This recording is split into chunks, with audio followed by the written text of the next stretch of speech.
आज बात करेंगे फिल्म धुरंधर के उस जबरदस्त रिव्यू की जो फिल्मी इंडियन चैनल पर आया है और समझने की कोशिश करेंगे कि भाई आखिर इसको लेकर इतनी हलचल क्यों मची हुई है। सोचिए, रिव्यू की शुरुआत ही इस लाइन से होती है। ये एक तरह से टोन सेट कर देता है कि भाई ये कोई आम फिल्म नहीं है, ये तो पर्दे पर वायलेंस को मतलब हिंसा को एक बिल्कुल ही नए तरीके से दिखाने वाली है। तो सवाल उठता है कि आखिर कहानी है किस बारे में जो इतने तीखे रिएक्शंस आ रहे हैं।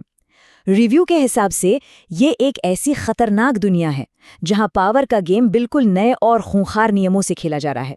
तो रिव्यू में बताया गया है कि फिल्म का जो मेन प्लॉट है वो एक बहुत ही धाड़धी प्लान के बारे में है।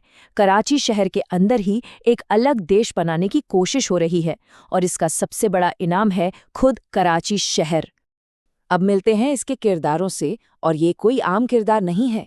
एक तरफ है रहमान डकैत जिसका निकनेम है कसाई, फिर है एक रहस्यमयी मेजर इकबाल जिसे घोस्ट कहा जाता है, एक पुलिस वाला है एसपी चौधरी असलम जो गैंगस्टर्स का भी बाप है, और एक है हमजा जो पूरे शहर को खून से नहलाने के लिए तैयार बैठा है।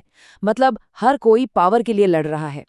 अच्छा, कहानी तो दमदार लग रही है, पर फिल्म का स्टाइल कैसा है?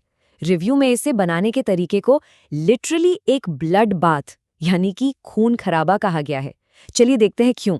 रिव्यू में एक बड़ा कमाल का कंपैरिजन किया गया है। कहा गया है कि जहां दूसरी फिल्मों में कोई एक एनिमल होता है, धुरंधर में तो जैसे पूरा का पूरा चिड़ियाघर ही खोल दिया गया है। यहाँ गोलियों की आवाज बैकग्राउंड म्यूजिक की तरह बजती है और एक्शन वो नॉर्मल नहीं बल्कि बहुत ही क्रिएटिव और चौंकाने वाला है।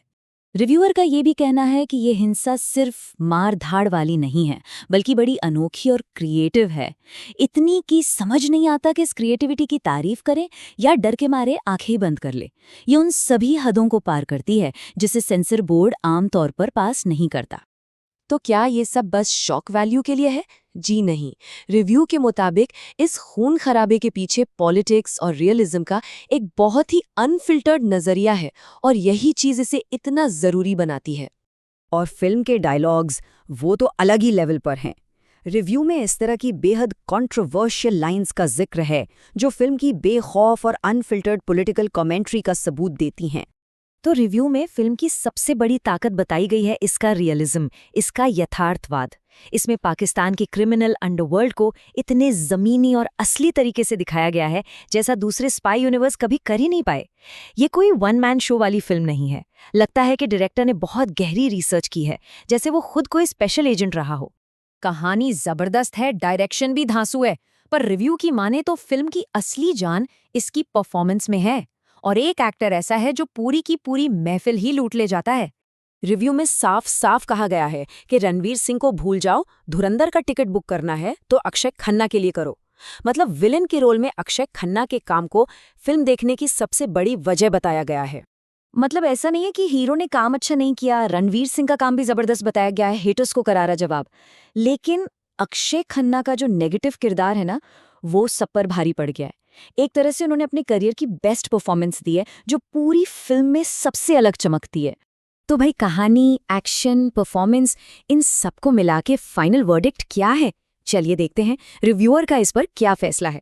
रिव्यू में इसे हेट प्रूफ सिनेमा का टैग दिया गया है। मतलब इसकी लंबाई और इसके विवादों के बावजूद इसे एक साहसी और ज़रूरी फिल्म बताया गया है जिसमें एक पावरफुल मैसेज है, और एक्शन तो वर्ल्ड क्लास है ही। रिव्यू में ये भी कहा गया है कि अगर ये फिल्म हॉलीवुड से आती तो इसकी बहुत तारीफ होती। और इन सब बातों का नतीजा है एक बहुत ही सॉलिड रेटिंग, 5 में से 4 स्टार। रिव्यूअर खुद मानती है कि ये रेटिंग शायद कुछ लोगों को हजम ना हो, लेकिन फिल्म इतनी दमदार है कि ये इसे डिजर्व करती है। और आखिर में रिव्यू देखने वालों के सामने एक बड़ा दिलचस्प सवाल रखता है कि क्या वही सेफ, प्रिडिक्टेबल समोसे जैसा सिनेमा देखना है, या फिर कुछ नया, कुछ टेढ़ा मेढ़ा लेकिन जलेबी जैसा टेस्टी सिनेमा चखना है? चॉइस आपकी है।